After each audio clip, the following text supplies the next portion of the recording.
All right, gentlemen, we are live. Hello, everyone. Good evening and a warm welcome to all at MUSC Red Devils NCR.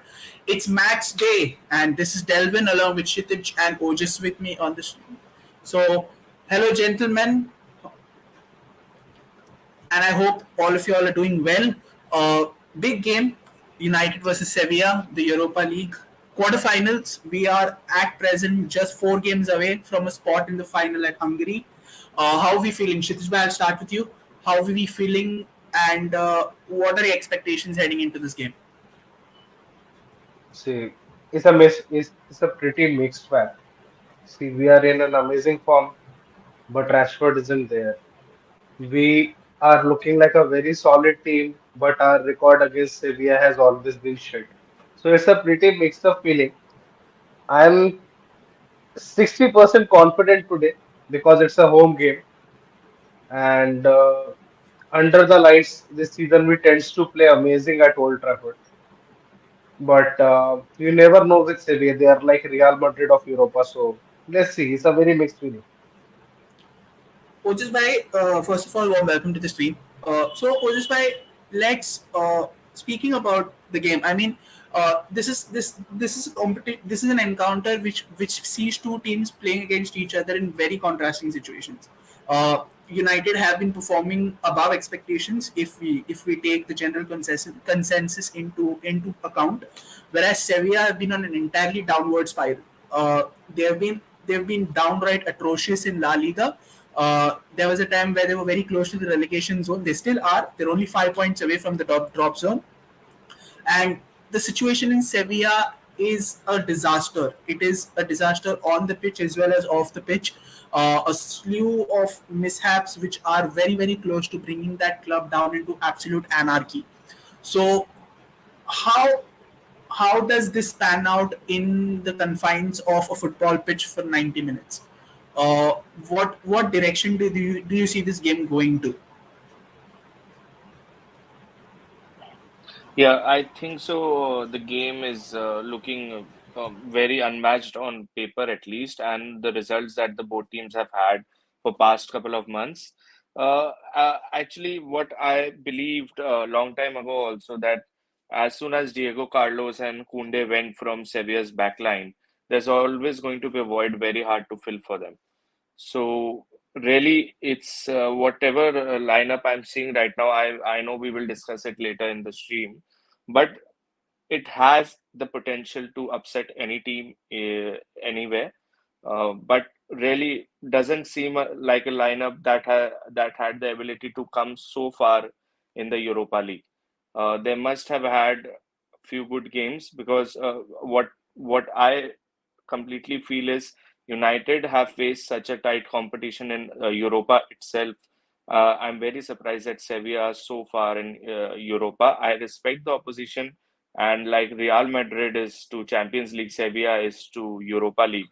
We all understand that, but the whatever team that they have formed this season, it's well truly to performing to its potential in the league that they are in. They should be in the bottom half, not closer to the relegation. That is pretty weird, but they are at the right place where they are, and I'm very surprised. And I think this is the only reason that United have to be careful that how is this team so far ahead in the competition. Yeah, I totally agree. So, Kshitij bhai, let's talk about the lineup. So the lineup is out. It's De Gea on goal. It's Van Bissaka, Varane, Licha, and Malasia. That is our defensive back four. It's Casa, Fernandes, and Sabitzer as the midfield trio, and it's Anthony, Sancho, and Parcial leading the line for us. Now, uh, this is as strong the lineup as we can get, considering the injuries to Rashford and Shaw. Uh, it's been confirmed, I guess, that Rashford is going to miss 2 weeks, whereas a timeline on Shaw is not exactly put out there. So we do not know as far as Shaw is concerned as to when he'll be back in playing. But Ten Hag is positive about the fact that Shaw can make a quicker return compared to Rashford. So hopefully Shaw could be fit again in time for the game against Nottingham Forest and maybe for the second leg as well. So, what are your thoughts on the lineup? Is this as strong a lineup as we get, and do you believe that this lineup is more than capable for us to get a result within say 60-65 minutes? The answer to your question is yes and yes. See, because I know you don't have a particular liking for Partial, as you always say, but right now he is the best option we have got at that position. And when Ten Hag says that when Martial is fit, he is his first choice until and unless we get a striker next season. So we surely should trust our manager and see that as our best squad to play in today's match because see, it's a very important match because if it's just 5 matches now, you have to go all guns blazing. So I think it's a pretty good lineup, proper defense we have gone with. Casemiro is back. That is such a relief. We know that we'll even if we are going to concede 2 goals because of Casemiro, it's going to be one or none. Sabitzer is slowly establishing himself into that midfield. That is really nice. And see, Anthony needs some time. Like I have always said, and I will say that Anthony needs time because I'll just give a small example of Grealish. He took time, but now that he's settled in City, look how he's performing there. Sancho, obviously, and talking about Sevilla, Rakitic is playing. Oliver Torres is a very nice player. Fucking bone of our existence. Lamela is also playing. So yeah, it's going to be a good watch. It's going to be a good watch because Bono is very good keeper.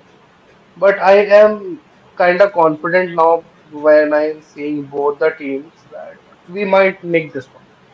Yeah. So Sevilla's lineup is Bono in goal. It's Montiel, the guy who made Argentina relevant by scoring that penalty in the World Cup shootout.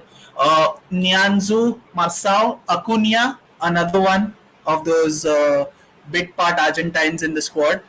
Then there's Fernando, there's Gutiel, Ocampos, Rakitic, Oliver Torres, and for people who have affinity to the Premier League, Spurs reject Lamela. So this is Sevilla's side.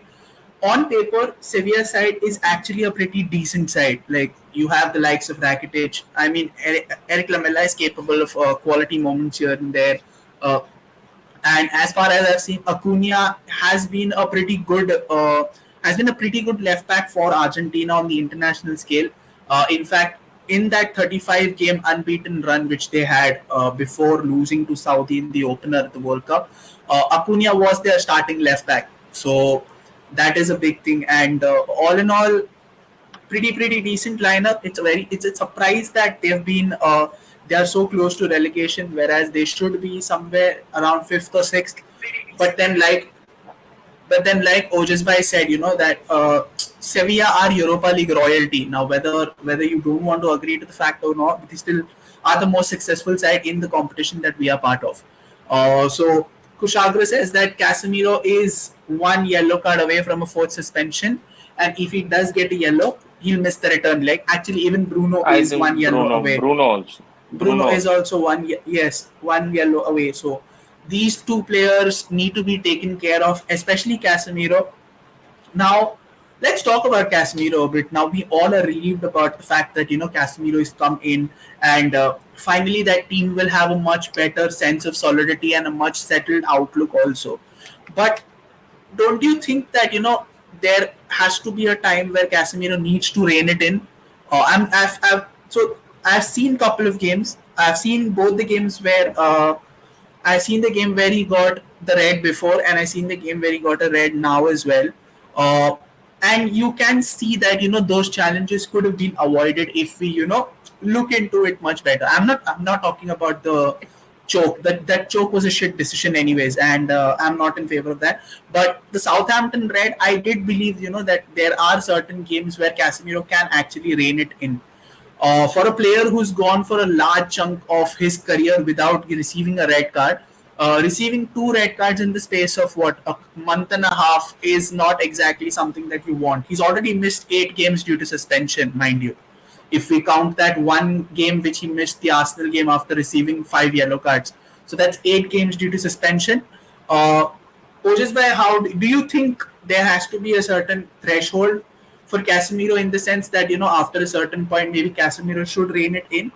But then we seen it in the Palace game also. When he tries to rein it in, he's not himself. When he tries to play conservatively, so the moment he plays conservative is a bad sign for us. So what exactly do we think about Casemiro's propensity to get a booking or something like that?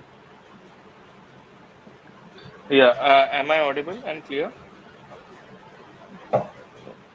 Yeah, you So, are. it is, I think what you're trying to put, Delvin, I just have one answer to that. When you change the system after so many years, you have been consistently playing in a set of midfield where legends of the game play. For me, Modric and Cruz are legend.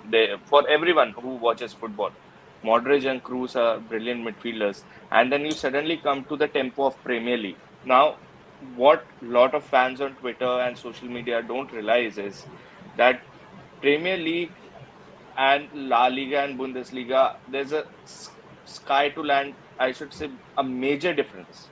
Um, it is a very high tempo, games that occur in Premier League, and it is very normal for players like Casemiro who are so committed to the club, the passion that they have to commit or to overdo their tackles in matches. And I completely understand the situation of Casemiro. He just really needs to, just understand the threats better for which he can receive bookings, and try to convert his missing of games, just hold on a little bit so that he doesn't get banned on foolish occasions. Yes, there are some tackles, there are some yellow cards that you have to take for the team, but surely you can always player of that age and maturity can surely understand at what level he's operating at, and what he needs to do right now to control himself on the pitch, and he will be doing that next season. We will be seeing a bit more mature Casemiro, and I don't want him to change. By the way, like all of you, I want him to stay the same. But for the sake of us being a really good, option for the title challenge, Casemiro has to play 90 to 95% games of the league. He has to play those games. He has to play. He has to be there for at least 33 to 35 game weeks. Because he's a kind of player, touchwood, injuries don't happen too much to him. Only things that happen to him we have seen this season. If he somehow gathers the control and momentum and the maturity, we really need him in the season. I think the missing point this season was, although we are quite far from the top position, but I think a consistent Casemiro for especially that January or some phase, we would have been not that far and still in a very good position for a title charge. And this Fair is what enough. I thought was missing in Newcastle game also. Fair, I think, but then upon the Newcastle game, everyone was well below the original quality that those players are capable of. So, I think it is a Yes, little unfair to blame it on Casemiro's absence on a game where the entire team did not turn up exactly. But yeah, I get your point as to Casemiro being there. Things could have been different. But then again, that's a variable yes. which could be There's or could there's not be looked in a different yeah. manner.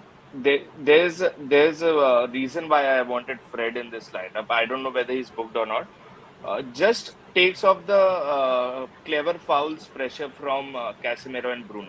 Sabitzer Yeah, is I very think technical. Sabitzer can do that. I think because yeah, Yes, but the fact he's that very good. you speaking about the tactical fouls, Sabitzer can do that, but the situation in the Premier League has been we've playing teams who are not exactly that physical. Newcastle came at us, but Sabitzer was in a partnership with McTominay, and both of them weren't able to get on the same wavelength as such. And in that game, we were almost on the back foot every time. So at that point, even if Savi would have made even a professional foul or taken one for the team, he would have come into the spotlight and there was a straight booking for him in that. Everton are still trying to get used to Dyche ball, and if once when they do get it, then they become an entirely different prospect. So far, I've not seen Sabitzer get the opportunity to go ahead and sneak those fouls and all that, but he has the capability to do it. So let's talk about another important variable in this No, game. this And game, I was saying this game, Delvin, I wanted to say for this game because both Bruno and Casemiro are booked now. So wanted Fred in that so that they don't overcommit and get a booking for to get banned for the next game. yeah, see, I think I'm pretty certain that Bruno can control his urge up unto a certain level as long as he doesn't whine and whinge about it. Because I think European referees are much more stringent when it comes to dissent compared to Premier League referees. So I think Bruno needs to be very careful about that, as far as not talking too much as far as decisions are not going in the way he's concerned. He has to be careful about that. Casemiro, we can just hope and pray that he doesn't do anything stupid or anything that is not required in that particular situation. Kshitij bhai, another important variable in this game will be the impact that Martial will have. Now, we all know that Martial has had a pretty long injury layoff. I mean, pretty long is also an understatement. He's been the brand ambassador for forever injured for Man United this season, and he's come in. He's put in impactful performances which give you hopes and dreams that Martial at full tilt is someone that can change the complexion of our attack whenever he is fit and firing, and in a game against a side which he's played for, mind you, and he's not had an impact over there. How important is Martial's ability to get up to speed on short notice be a factor in this game? Because yes, he scored against Everton, but he's not had a lot of game time also. He's got 20 minutes against Newcastle. He got 20 minutes against Everton. I didn't think he played the Brentford game. Correct me if I'm wrong if he did or no. But I'm not sure that he did. But he had Mhm. 20. He did, right? So I think let's say that in 3 games he's played 20 minutes each. So that's 1 hour, not enough time to get fully acquainted with how things pan out. And Sevilla, in spite of their shortcomings, are a pretty physical side, mind you. So how important it is for Martial to get up to speed as quickly as possible. I think that Marshall always had the capabilities. It's just that he's made of tweaks and class. That is his fault.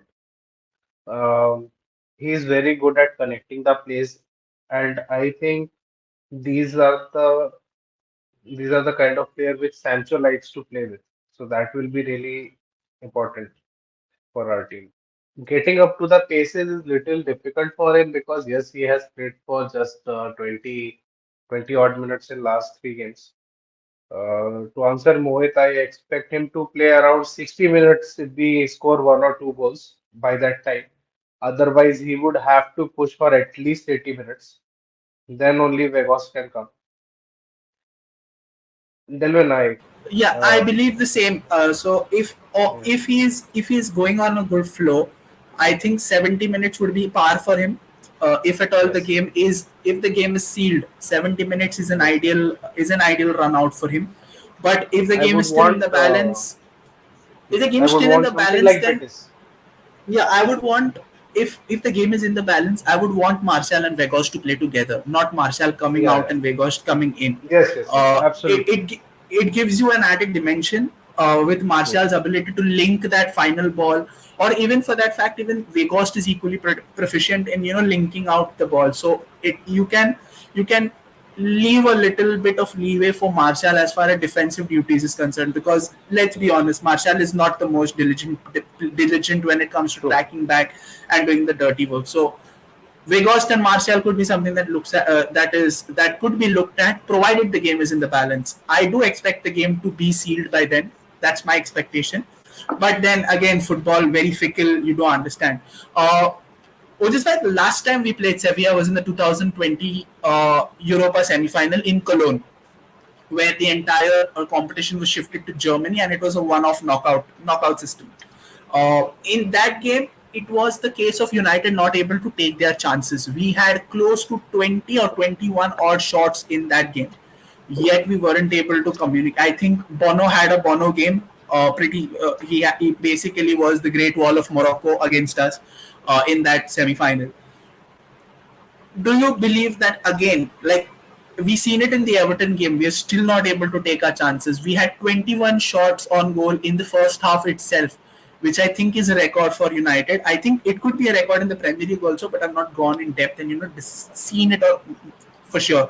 But yeah, having 21 shots and having only one goal to show for it is definitely not good for us.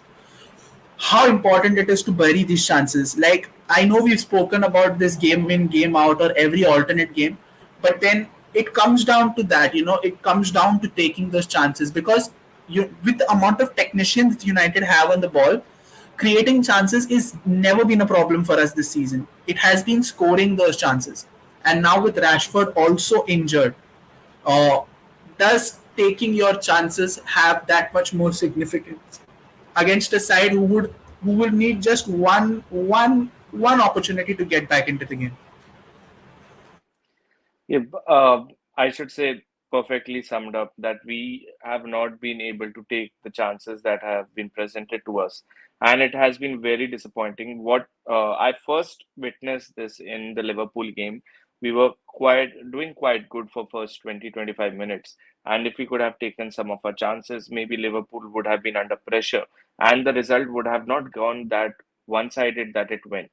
When you fail to convert your chances and the opposition scores and bundles on 1-0, 2-0, and 3-0, you suddenly get demoralized within the game.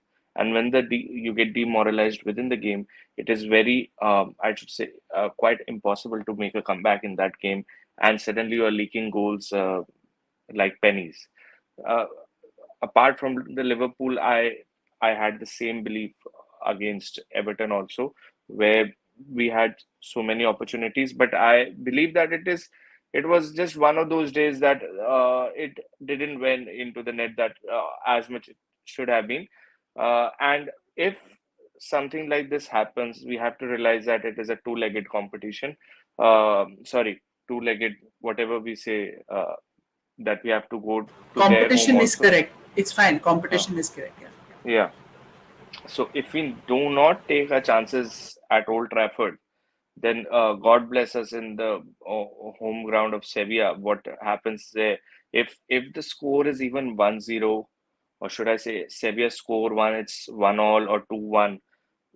It's not going to be an easy game because we are not sure of the players that will return, and facing a Spanish side away is equally tough, and it is very important to understand that okay, we are missing some important players, but it is the right opportunity to finish the tie in the first leg itself, go full throttle, get the 3 goals, get a clean sheet, and just play very good football when you visit them.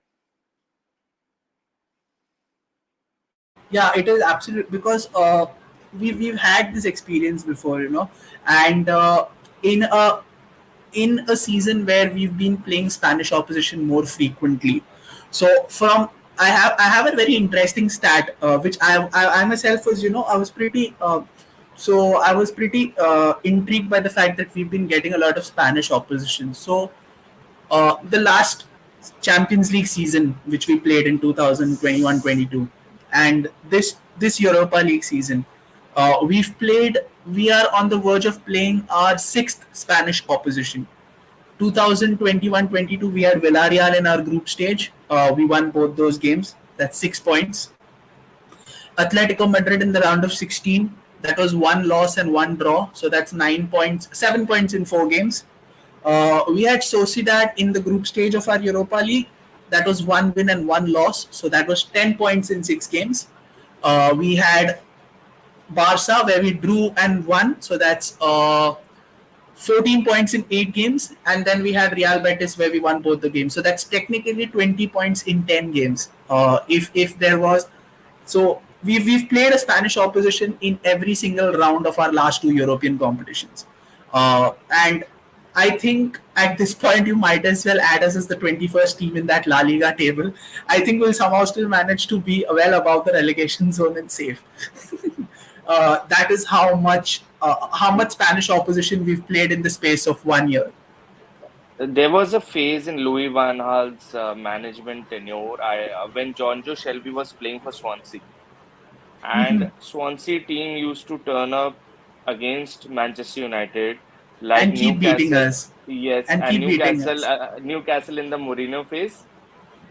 Swansea, there are always certain obstacles happening to United. I don't know how that the And the team result gets used to beaten by always everything. and the result in on Swansea versus United always used to be Swansea 2, United 1.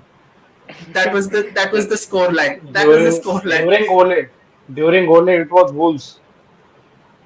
But we still used to win. We only lost two games against them back to back. Then after that, we But they began were eking out the those most 1-0 frustrating. wins. I think Newcastle But they was were a the most menace. frustrating. Yeah, yeah, yeah. Under Ole? But Under Ole, I don't think so. no, no, no, no. No, no, no. Mourinho, Newcastle was the Yes, menace, and It was Newcastle. Ole I was think there Wolves. was Ole there was was a Wolves. season where we played Wolves 5 times, 5 or 6 Yes. times. yeah. Yeah, yeah. Yes, It But felt one team like has always been the bane of our existence. That is The- Crystal Palace. No, but not diverting it because we are playing different Spanish teams across Europe for past 2 3 seasons. What is actually happening is there has been created it is a havoc in the market. It's some sort of stupid rumor that has gone into the minds of Manchester that we cannot perform against Spanish side. It is something that the manager and the psychological team has to work. Whatever they have to do, they have to just think that every opposition has equal weight that we face. Every match fair has equal enough. Yeah. importance, and just perform your best whenever you get the opportunity. Yeah. Guys, I hate to go off topic, but if United do get sold, we will not be the world record sale. Reports have just come out that the Washington Commanders, which is an NFL team, has been sold for 6 billion. So, as of now, that is the most expensive takeover deal in sports history, and I don't think we're going to meet that number. So yeah, that is what it is. We'll talk about the takeover some other time. How much? How much are you saying? Six. Uh, Washington Commanders is one of the most shittiest NFL teams. It's like the Southampton of NFL teams. Southampton of True. this season, Okay. and they were sold for $6 billion. So yeah, Yeah, I but pound is higher than dollars, right? yeah, but universal currency is dollar. So Okay, so our trade is I, so happening on the so basis of five dollars. five yes. So £5 billion is $6 billion. So dollar is higher that way. I The, genuinely think that we are going to match that or cross that because the second round of bidding is still going to happen. this is third round. Third round. Second Third round round. already Third done. round of Third bidding. round. Yeah. Yes, yes. But Third round of bidding but is going to yeah, happen. we'll talk about the takeover later. I have two Yeah, yeah. questions. I have one question for Kshitij Bhai and I have one question for Ojas Bhai. Kshitij Bhai, I'll come to you. Uh, how important is this game for Sancho? Let's talk about Sancho. In the Everton game, you could see flashes of the Dortmund Sancho there. He was quick with the ball. He did not dilly dally on the ball a lot. His assist to Scott McTominay for that opening goal was also a thing of beauty. You could see that confidence once again returning in Sancho that made him one of the most sought after players while he was in Dortmund. Do you think that Everton game was a perfect way to get Sancho back into the fold, like fully in mode for the way that he plays? Because Sancho is very different from the package profile of wingers that we have. Sancho is what you call a typical English street footballer, not a lot of speed, not lightning quick when he has the ball, but he has that innate ability to get out of tight spaces, which is a staple as far as English street football is concerned. So the moment you have that X factor where you're able to get out of a tight spot, where you're able to wriggle out of tricky and tight situations, it automatically makes you a very different proposition than a winger, say, who has lightning quick pace and who has that whole lot of tricks under his sleeve. Sancho is not exactly a fair flair player, but still is a flair player. If you could, let it be. So how important it is for Sancho to come up with another good performance, not only for his sake, but now because the focus will be more on the likes of Sancho, on the likes of Anthony, and on the likes of Martial, because Rashford's absence is a huge is basically 28 goals out of that United side.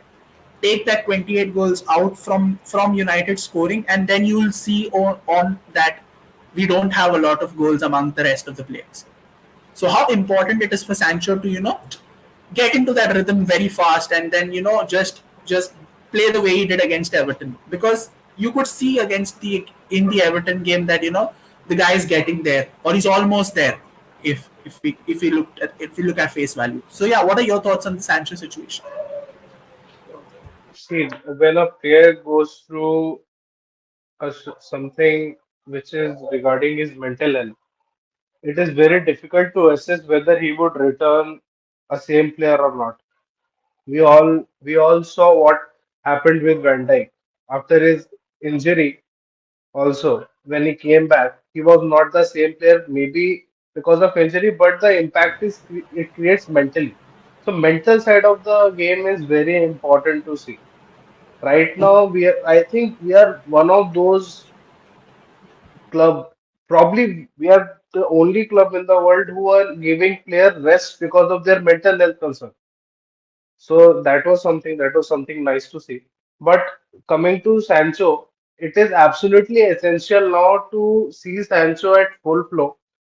I've been always supporting of our players. I tend to give them chance even when I shouldn't give them chance. As you know, I still somehow think that Marshall can be our second choice striker.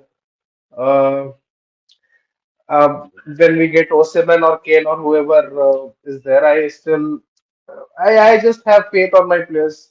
I still think, but Eric Ten Hag can go make Maguire a very or make Maguire England Maguire when he plays for us. So yes, I am keeping faith on Sancho, and I am hoping that he comes into the group when he is playing that quick passes with Bruno, Martial, and Sabitzer when he is performing on the left side of the wing. And switching will happen, but I don't think it will happen that much because Anthony is playing. If we would have played Pelistri, then the switching would have been much more fluid, as we all know, because Anthony has this habit of flunking inside and then taking a shot, which he That's tried so not much. that is not a habit. That's his game. Yeah, as some of our friends in the United fan group said that he is just a shittier Robin. So I'll not for go so far to say that. I mean, there is a great player there. There is no doubt about that. there's amazing player there. Give Yes, him time. exactly. I don't even want him to get time. He's already there. He just needs to get used to the familiar settings. I mean, uh, see, just have a little more intelligence in the final third. That's it. True. It is not necessary, or it's not compulsory for you to go and just thunder to at left footed shots every time you have the ball. There is a better decision that can be made. It will come through time. But there is an inkling of frustration, because in the Everton game there were three clear cut opportunities where there was a He pass, should have scored. and He should have scored. He should He have should have scored scored and at that least goal. two. two, and there were chances where he could have given two assists. Rashford was waiting there, Yes. so that is why it is frustrating. Everton was a game where we could have easily won it by 7 or 8, which could also gone ahead and you given our goal difference a massive shot in the arm. The fact that we only came out 2-0 winners of it is a different bone of contention all in itself. So yeah, I mean, you're very right, and I hope that Sancho has a brilliant game today. It is what it is. I like the guy. I'm happy to give him another season as well. Like you said, I support. But as far as Martial is concerned, I'll personally escort him to Heathrow if I had to. Uh, No, why so do you yeah, want to sell? No, no, not. I'm not talking about Marshall. Otherwise, also, why do you want to sell your young players who still have a chance of getting to exactly. back to form? Why sell Just a narrative Sancho, spin. Rashford? It's no, Yeah, it's just a narrative spin. But then I think we all know that Sancho's not going anywhere. It's It's just a people to very narrative spin. illogical. I will not discuss it in deep, but one more illogical thing that I have is how can you let you want to sell De Gea? It's good. How can you let him go for free? How can you let a player of De Gea caliber go for free? I will not discuss it in deep, but I think if you want him to leave, just get the contract extension and extract something out of him and just sell. Letting De Gea go for free, and if a top club somehow gets him and there's a I switch of don't think performance, so. I genuinely do not think that any top club right now is in the market for a goalkeeper. That is what I feel. yeah, that Because all is of them are, I think all of those top clubs are pretty much sorted with their goalkeeping dilemma, as I said. Like if we take Spain, then I don't think Real Madrid and Barca are going anywhere away from Courtois no. or Ter Stegen, Just or even Atletico for that matter. They're not going anywhere with Oblak. I don't give two shits Bayern about have someone Bayern. at I don't. Bayern I don't. has I don't give two shits about that club. You know, they can go down the river for all they want.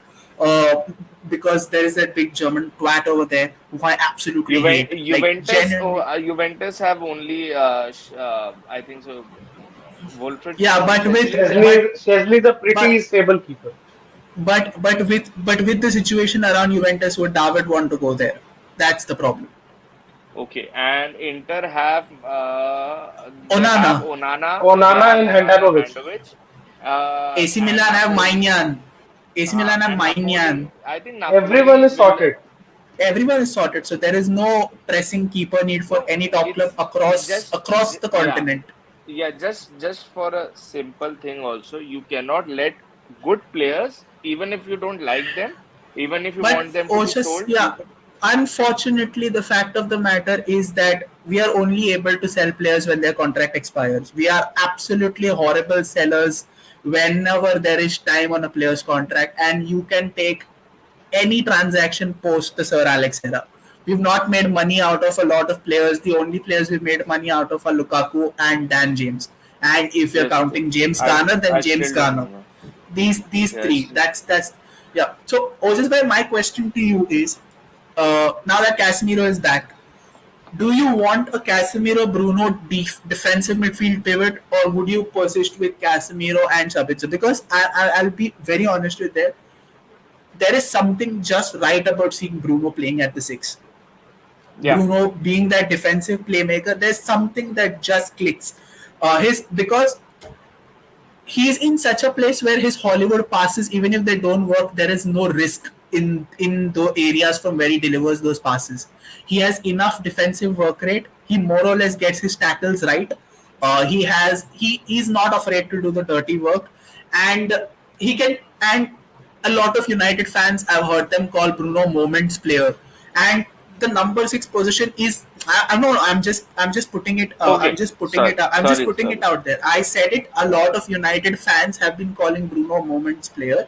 So in that, if you take that explanation also into consideration, number six is a position where he can actually pick and choose his moments, where he wants to deliver those, line breaking balls, or whether he wants to switch the play as and whenever he wants. Or basically, Bruno at number six gives Bruno the license to, basically do whatever he wants to do with the ball, like be the de facto quarterback in that.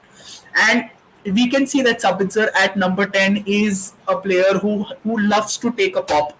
We've seen it in multiple games that Sabitzer is not afraid to take a shy, and that advanced role is helping him. He's Goal even gone scoring on. instinct. He has a goal Yes, scoring instinct. he's even gone on and said that he feels closer to the Leipzig Salzburg that he used to, the Leipzig Sabitzer that he used to play in the position that he's Yes, playing right because now. he used to play that way The man, only in Leipzig. the man has basically not spoken anything since joining Bayern, and he's spoken more in 3 months than he's spoken in almost his entire football career. So that's how good Sabi has been. So would you persist with Bruno at the six for this game, or do you think that Bruno needs to go back to the 10 or the previous role that he's been playing? What are your thoughts Yeah, yeah, on this Bruno as six situation, and do you want him to stay or continue at the six further than this season also? yeah. My comparison can be totally wrong, okay? And you guys have your point of view, but there was a time when Xavi and Iniesta were leaving. Barcelona, and Barcelona was looking to rebuild their midfield. They had Rakitic and Busquets. They had players. They were targeting Verratti uh, from PSG. Unfortunately, they bought Neymar. PSG bought Neymar. The deal didn't went through. But whenever I saw Verratti play for PSG, it was only in the Champions League. Somehow, I loved the range of passing that Verratti has, and he s- had the defensive work rate also in that position. So what I saw Bruno doing that is, of course, I won't compare the two players. Very different setup, very different nature of the players, how they uh, perform on the pitch, and but this role can be a finding for Bruno because Ericsson is also very comfortable just outside the box of the opposition. If any day Ericsson also plays, or any kind of player that plays, if Bruno can somehow command the position that we were looking to buy De Jong for, because De Jong has unbelievable passing range. De Jong has unbelievable, I should say, the ability to cover up the defensive areas of the midfield. So investment of De Jong can be somehow postponed of that kind of player, and you could always push your players who like to be just outside the penalty box of the opposition, which I believe Ericsson used to love when he played for Tottenham, and Sabitzer was very good at when he was at Leipzig doing that. So it can be a very good formation if somehow Bruno settles along with Casemiro in that deeper role, just helps the wingers to run behind the defense of the opposition, and for that clever passes, for the passes in the final third, or that sly finish, or just that important connection. You could always have midfielders like Sabitzer and Eriksson to just be there at the crucial moments. And I'm pretty confident that Eriksson and Sabitzer can be game changers if they're always near the opposition box. So Mohit Bhai says that if Sancho performs at the same level that he performed against Everton, he will register a couple of assists today, as we can rely on Martial to put the ball in the back of the net. Mohit Bhai, I like your optimism, but ever since Martial missed an open goal against Paris Saint-Germain in the group stages of the 2021 Champions League, I cannot rely on that man to do anything. I just can't. You can call me that I hate the player or I don't, but I cannot. I just cannot rely on that man to be reliable. Like if he decides to play the way he's capable of, then yes, he's definitely sticking at least two in the back of the net today. But if he decides to be B-Tech Pogba in the sense that he wants is least interested in whatever he's doing, then yeah, he won't be able to shoot a cow's ass with an AK-47. Also, that's how extreme Martial is. So I like the optimism, Mohit Bhai, but at this point, I just want 3 or 4 goals to just ice that tie. Basically a repeat of the Betis performance. That's it. Like, and I think based on our home record, which is virtually impeccable, we've only had one loss in the Premier League and one loss in the Europa League. That's all. Those are the only 2 times we've tasted defeat at Old Trafford. And we're virtually impenetrable at our home. So that should be an advantage in our favor. I think we've spoken everything there is to be spoken about, I guess. We've spoken about key personnel. We've spoken about how important each player is. We've spoken about Sevilla, a little bit about Sevilla though. A source who did not want to be named said that Sevilla is in the midst of a perfect storm, and in that storm, instead of saving the collective, everyone is trying to save themselves. That is what the outlook is in Andalusia. Not looking good, but then uh, if there's anything that I've expected from Sevilla is that they're going to come at us hard. They're going to come at us right from the outset. Because, like Ojasbhai said earlier in the stream, that if the game is goalless when we go to Sanchez Pizjuan, that is the Sevilla home ground, or if it is like a 2-1 or a 3-2, or say something of the sort, they are going to be there. They're going to be baying for blood in Sevilla when we go there. Like that atmosphere is going to be the most hostile atmosphere, and it can be an entirely different proposition playing against such an intimidating away end. Like it's going to be difficult. So I think we need to ice this game as quickly as possible. Need to take our chances. I cannot stress enough on this. We have to start taking our chances. We cannot be profligate. Napoli paid the price for being profligate yesterday. They were all over AC Milan for 25 minutes and they should have put the game to bed. But one shot from AC Milan and that was it. Napoli lost that game and now they're in danger of going out of the Champions League quarterfinals. What a Idiots. shot, though. What a shot. I think Meret could have done better. He could have used his hands instead of using his legs. Would But have then, saved that. if it was, yeah, I think he would. But then, Meret isn't in that wavelength height wise also, and while he spread himself, he did not spread himself properly also. So I think he should have. He was better placed as a goal. But do Speaking you as a think goalkeeper, they will be out of Napoli? Napoli will be out of Champions League? I think if they they have a don't take their Because chance. chance, if they don't take their chances as they did against in the first because leg, in then the yeah, next leg, because they the have next leg, I think suspensions also. No, Osimhen is Osimhen coming back. is yeah, but they don't have Angisa and Kim for the next leg. If they manage to win in spite of that, then it's going to be a huge moment in Napoli history. I think it I will be mean, a celebration I'll in be the happy. streets of Napoli. I'll be happy Bro, because in Italy I out of support Milan, so out of all the three, I have a lot riding on that game because I've gone on stream and said Napoli is going to win the Champions League, and it's a Bayern versus Napoli final. So I have a lot to lose compared to you guys. So No, but it's just the outer point of view because I am not into other clubs at all. I just follow for the interest of it. It just looked that Napoli had to get into a third or fourth gear, and they were all over AC Milan. Just looked like that way. Or I can be wrong also. it as Jose was that Mourinho way. once said, as Jose Mourinho once said, is football heritage. Milan is Champions League club. They are Champions League royalty. It is bound to happen. I am sorry, I just like AC Milan. I can't say anything more. See, I love AC They Milan. it's fine. I mean, it is fine. But on the face of it, Napoli should have put their game to bed within the first 30 minutes. The amount of chances that they had, That's what playing at big stages. If we are going just by the squad, the playing style, everything, City should win every time. Every Champions League they Maignan, should have won.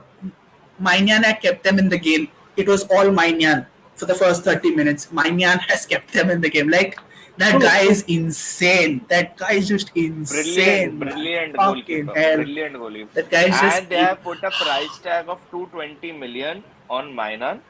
There was some That's a release secret. clause. I don't think anyone's going to pay that 220 million much. for a goalkeeper. That's more than Yes, Neymar. it's there was a secret try to just ask for the price, and it was between 200 to 220 This is million.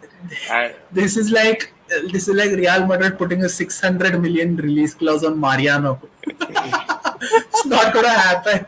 It's not gonna happen. It's not gonna and happen by now any and now stretch. Mariano will go for free. I think so. He is out of contract Yes. this summer, Yeah, and they're not gonna extend it. Nah, I don't think they are. So yeah. he can take So the yeah, 600 billion also, whatever it is, billion. release release himself. Pay the release clause. Oh, all right. With that being said, Shitish bhai, Ojas bhai, thank you so much for joining the stream. We're less than 20 minutes away from kickoff. Score predictions. Yeah, I was just going to get to that. Sorry. Before we wrap up, what are your predictions for the game? I'll go first this time. I think I'm fairly positive of the result. The team seems to have clicked into gear after having a minor setback, back-to-back setbacks against Liverpool and Southampton. Uh, the defensive resilience is there for everyone to see. I think Casemiro's arrival just gives us a bigger and a better foundation to rely upon. So I think it's going to be a comfortable 3-0 win. But let's see how it goes. I think it's a 3-0 win, and I think Bruno opens the scoring. Yeah, Bruno opens the scoring. Moses bhai, what about you? What are your predictions of the game? 4-1. Nice. Better scoreline. All right. First goal. Do First we goal, score or do they score? Do we score or they yeah. score? No, I think I we will mean, score. yeah. I think we will score, and maybe Casemiro is the first scorer from on the corner. Huh. Nice, interesting. Kushadra says 2-1 on chat. Kshitij, what about you? I Excuse me. think it will be 3-1, Mm-hmm. and the first scorer I think would be Anthony. Anthony. All right. So one out of two believes that there's going to be a clean sheet, while the other two are not that confident on a clean sheet. I mean, okay, fair enough.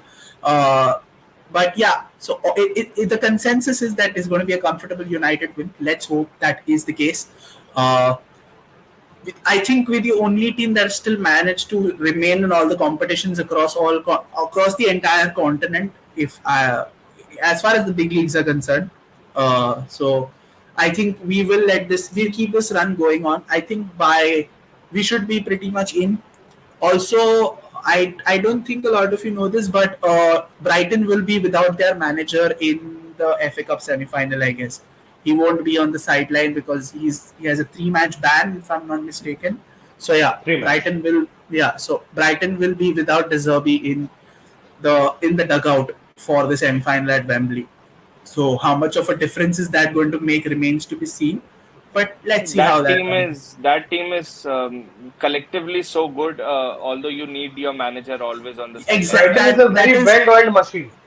yeah. But then again, you need to have a manager like especially Yeah, a team we like Brighton, especially yeah, a team like Brighton who've been doing so well. Have not having a manager on arguably one of the biggest games in their club history, The Yeah, let one of the alone this reasons season. that Yeah, yeah. let alone this season. This might be the biggest game in their club history. That is why having a manager at this point in time it was of paramount importance. But then again, we'll see what happens when we get to They that. don't For have now, the leaders also in the team. They don't have the leaders also in the team right now. They are a pretty young squad, and you always need a person because football is all about the drills and the practice and how you eventually put it out precisely. in the game. true, For true. if a manager is leading the drills and the practice session, you need that person to remind you again that how it is done on the pitch. It can be Yeah, a miss, and but I just love Brighton, and I think it will be a very no, they're good very match. refreshing. They play aesthetically pleasing ball Very, also. very Very well-run club. aesthetically Very pleasing. well-run club. Actually, they're the best run club in England. Like none of this Chelsea harakiri or the United chaos. I think it's City and Brighton who are two of the best run clubs in England at the moment. I'd keep them same. I cannot say Yeah, Brighton is better because different circumstances, different conditions. true. Yeah, Different so financial conditions also. Exactly. So two of them are the best run clubs in the country. Like no question about it. Like by next year, you'll see another Paraguayan wonder kid come in there and just light up the Premier League next year. Brighton's connection to South America is just fucking insane. The amount of quality players that they've got out from there. Alzate, McAllister, Caicedo, Estupinian. These guys are just Caicedo is from insane. which country? Caicedo is from Ecuador, which country? Ecuador. Yeah. For Caicedo and Ecuador. Okay. Estupinian both are from Ecuador. Estupian was McAllister from scouted by the Spanish club that he was playing for. He was is playing for scouted by that. Villarreal. He played the Uh, Champions League semi-final for Villarreal versus Liverpool. yes, yes, I He's remember pretty that sh- thing. was pretty shitty in that game. I remember, but then yeah, he earned himself a move to Brighton from there. So yeah, good for him though. How can you? The club is competing for top six in Premier League. But yes, a very good team. It will be interesting, but discuss it Yeah, next time. yeah. Yeah, so with that being said, once again, thank you guys for joining the stream. Thank you to all in the comment section as well for making it interactive. Thank you so much for joining in. Do smash that like button, guys. Do subscribe our channel and do press the bell icon so that you're notified for any and every video that we put out. We're putting out content on a daily basis. We'd love to have you on our streams more often. And we'd like to know what you feel in those streams. We'd love to hear your 2 cents in the matter. Uh, we're also super active on our social media space, on Instagram, on Twitter. Do go ahead and give us a follow there too. If appreciate it. Apart from that, I say this in every stream. Every day is match day on our WhatsApp group. Today is literally match day. We're less than 15 minutes away from kickoff, guys. I'll leave you all to it. All the best to us. Hope we emerge out of this game with a win. And to all of them, guys, good night. God bless. I'll see you soon. Still then, stay safe, stay healthy. GGMU to all, and all the best. Here's hoping for a victory, a compulsive, comprehensive victory. See you all. Good night. Bye bye.